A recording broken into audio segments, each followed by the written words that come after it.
جو لوگ غزوہ تبوک میں پیچھے رہ گئے وہ اللہ کے پیغمبر کی مرضی کے برخلاف بیٹھ رہنے سے خوش ہوئے اور اس بات کو ناپسند کیا کہ اللہ کی راہ میں اپنے مال اور جان سے جہاد کریں، اور دوسروں سے بھی کہنے لگے کہ گرمی میں مت نکلنا۔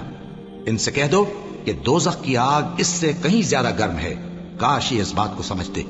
یہ دنیا میں تھوڑا سا ہنس لیں اور آخرت میں ان کو ان کے اعمال کے بدلے جو یہ کرتے رہے ہیں بہت سا رونا ہوگا۔ پھر اگر اللہ تم کو ان میں سے کسی گروہ کی طرف لے جائے اور وہ تم سے نکلنے کی اجازت طلب کریں تو کہہ دینا کہ تم میرے ساتھ ہرگز نہیں نکلو گے اور نہ میرے ساتھ مددگار ہو کر دشمن سے جنگ کرو گے۔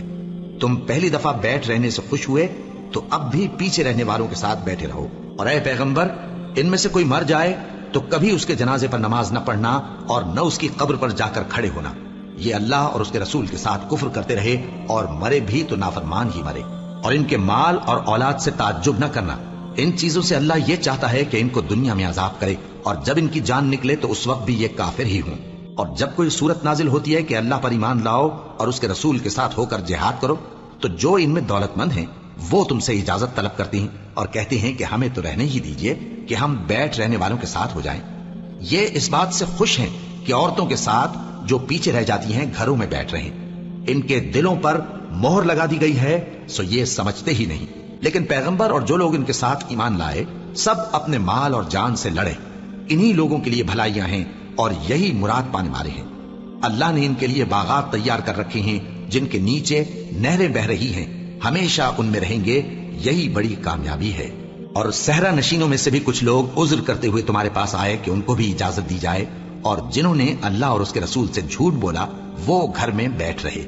سو جو لوگ ان میں سے کافر ہوئے ہیں ان کو دکھ دینے والا عذاب پہنچے گا، نہ تو ضعیفوں پر کچھ گناہ ہے اور نہ بیماروں پر اور نہ ان پر جن کے پاس خرچ موجود نہیں کہ شریک جہاد ہوں، یعنی جب کہ اللہ اور اس کے رسول سے مخلص ہوں، نیکوکاروں پر کسی طرح کا الزام نہیں ہے، اور اللہ بخشنے والا ہے، مہربان ہے۔ اور نہ ان بے سر و سامان لوگوں پر الزام ہے کہ جو تمہارے پاس آئے کہ ان کو سواری دو، اور تم نے کہا کہ میرے پاس کوئی ایسی چیز نہیں جس پر تم کو سوار کروں، تو وہ لوٹ گئے، اور اس غم سے کہ ان کے پاس خرچ موجود نہ تھا ان کی آنکھوں سے آنسو بہ رہے تھے۔ الزام تو ان لوگوں پر ہے جو دولت مند ہیں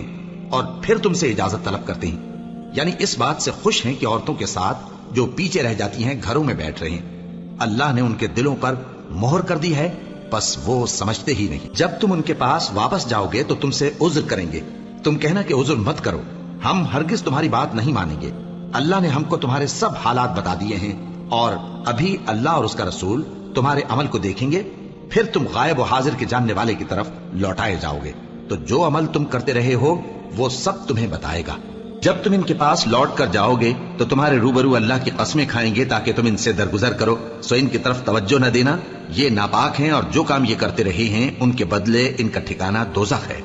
یہ تمہارے آگے قسمیں کھائیں گے تاکہ تم ان سے خوش ہو جاؤ،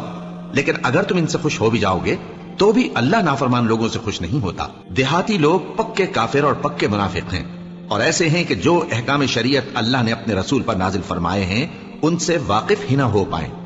اور اللہ جاننے والا ہے، حکمت والا ہے۔ اور بعض دیہاتی ایسے ہیں کہ جو کچھ خرچ کرتے ہیں اسے تاوان سمجھتے ہیں اور تمہارے حق میں مصیبتوں کے منتظر ہیں، انہی پر بری مصیبت واقع ہو، اور اللہ سننے والا ہے، جاننے والا ہے۔ اور بعض دیہاتی ایسے ہیں کہ اللہ پر اور روز آخر پر ایمان رکھتے ہیں اور جو کچھ خرچ کرتے ہیں اس کو اللہ کے قرب اور پیغمبر کی دعاؤں کا ذریعہ سمجھتے ہیں۔ دیکھو یہ بات بلا شبہ ان کے لیے موجب قرب ہے، اللہ ان کو عنقریب اپنی رحمت میں داخل کرے گا، بے شک اللہ بخشنے والا ہے، مہربان ہے۔ جن لوگوں نے سبقت کی یعنی سب سے پہلے ایمان لائے، مہاجرین میں سے بھی اور انصار میں سے بھی، اور جنہوں نے نیکوکاری کے ساتھ ان کی پیروی کی، اللہ ان سے خوش ہے اور وہ اللہ سے خوش ہیں۔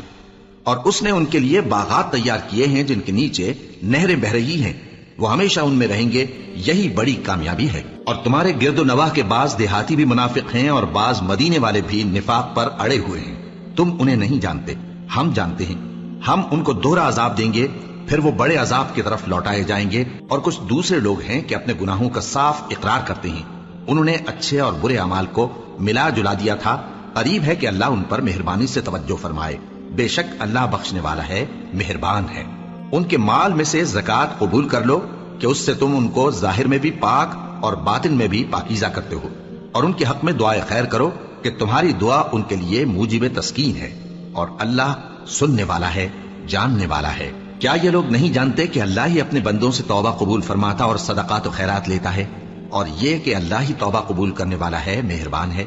اور ان سے کہہ دو کہ عمل کیے جاؤ، اللہ اور اس کا رسول اور مومن سب تمہارے عمل کو دیکھ لیں گے، اور تم غائب و حاضر کے جاننے والے کی طرف لوٹائے جاؤ گے، پھر جو کچھ تم کرتے رہے ہو وہ سب تم کو بتا دے گا۔